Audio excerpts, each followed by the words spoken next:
नमस्कार। आज गोवर्धन पूजा है। इस दिन श्री कृष्ण के स्वरूप गोवर्धन पर्वत, गिरिराज जी और गाय की पूजा का विशेष महत्व होता है। आज यानी 14 नवंबर को कार्तिक मास के शुक्ल पक्ष की प्रतिपदा तीर्थ को गोवर्धन पूजन करने का विधान है। इस तिथि को अन्नकूट के नाम से भी जाना जाता है, क्योंकि इस दिन घरों में अन्नकूट का भोग बनाया जाता है और गोवर्धन पूजा का पर्व दिवाली के दूसरे दिन मनाया जाता है। लेकिन इस बार अमावस्या तिथि 2 दिन होने की वजह से गोवर्धन पूजन 14 नवंबर को मनाया जा रहा है। इस दिन श्री कृष्ण के स्वरूप गोवर्धन पर्वत और गाय की पूजा का विशेष महत्व होता है। गोवर्धन, वृंदावन और मथुरा सहित पूरे ब्रज में इस दिन जोर शोर से अन्नकूट महोत्सव मनाया जाता है। मंदिरों में अन्नकूट महोत्सव कार्तिक प्रतिपदा से लेकर कार्तिक पूर्णिमा तक चलता है, जिसके उपलक्ष्य में श्री दुर्गा माता मंदिर भाई रणधीर सिंह नगर में गोवर्धन पूजन बड़ी श्रद्धा भाव से मनाया गया, जहां आए हुए माताओं बहनों ने प्रभु का संकीर्तन किया और कमेटी मेंबरों ने भोग का प्रसाद संगत में वितरण किया। गोवर्धन पूजन के उपलक्ष्य में सभी जनों को बहुत बहुत बधाइयाँ, शुभ आशीर्वाद। आज गोवर्धन पूजन है।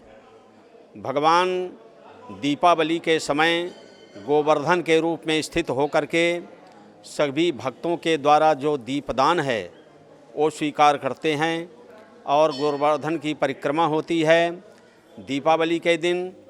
और दीपावली के ठीक दूसरे दिन, जिस दिन एकम लग जाती है, एकम के दिन उसको कहते हैं गोवर्धन पूजा। भगवान आज के ही दिन गोवर्धन को धारण किया था और अपनी संपूर्ण ऐश्वर्य शक्ति गोवर्धन के रूप में स्थापित कर दिया। तब से गोवर्धन की महिमा, भगवान की महिमा एक है। गोवर्धन का दर्शन, गोवर्धन का पूजन, भगवान श्री कृष्ण का दर्शन और पूजन है। ये भगवान के ही अपने श्री मुख वचन हैं। इसी के अनुसार आज भी यही परंपरा चल रही है कि गोवर्धन के रूप में भगवान श्री कृष्ण का हम पूजन करते हैं।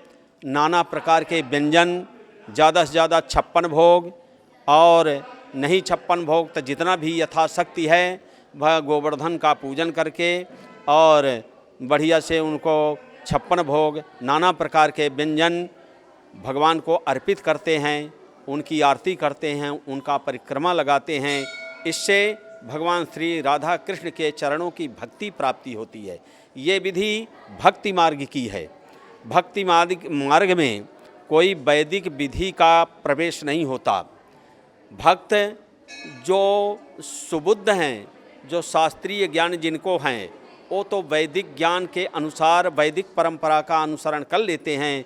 लेकिन जिनको इसका ज्ञान नहीं है वो तो केवल भक्ति मार्ग से। तो ये गोवर्धन की पूजा भक्ति मार्ग की पूजा है और इस प्रकार से करना चाहिए। हमारे श्री दुर्गा माता मंदिर में भगवान श्री कृष्ण की गोवर्धन के रूप में सभी लोग मिल करके, हमारे मंदिर कमेटी, अन्य जो भक्तजन हैं, बढ़िया से इन्होंने पूजन किया। माताओं बहनों ने संकीर्तन किया और इसके बाद भगवान का 56 भोग लगा। अब प्रसाद वितरण हुआ। यही परंपरा प्रत्येक वर्ष इस गोवर्धन पूजन के अवसर पर हमारे यहाँ चलती है।